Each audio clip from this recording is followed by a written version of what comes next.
Welcome to Study Loop. Our question says that you are driving south on a highway at 25 meters per second, or approximately 55 miles per hour, in a snowstorm.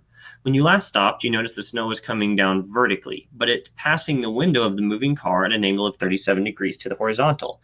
Estimate the speed of the snowflake relative to the car and relative to the ground. So I drew a picture here of what we were given in the situation, which is that the snow v sub s falls straight down, right? V sub s prime is the snow relative to the car. It's falling at an angle of 37 degrees, which I incorporate. And then the velocity of the car, which this line here kind of makes it seem like it's in that direction, is going towards the right, is v sub c, which we're told is 25 meters per second here. Okay.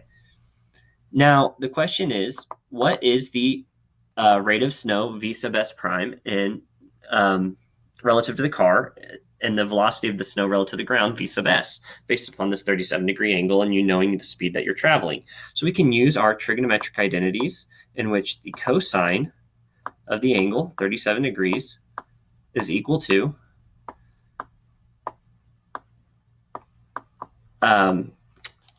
the adjacent, which is v sub c, over the hypotenuse, which is v sub s prime. Okay, so we want to solve for v sub s prime, and v sub s prime then would be equal to v sub c, the velocity of the car, divided by cosine of 37 degrees. So if you plugged in 25 meters per second, and you divided by that cosine of 37 degrees, you would find that v sub s prime is equal to 31 meters per second. Box that in. That's the velocity of the snow relative to the car. Now let's find the velocity of the snow relative to the ground.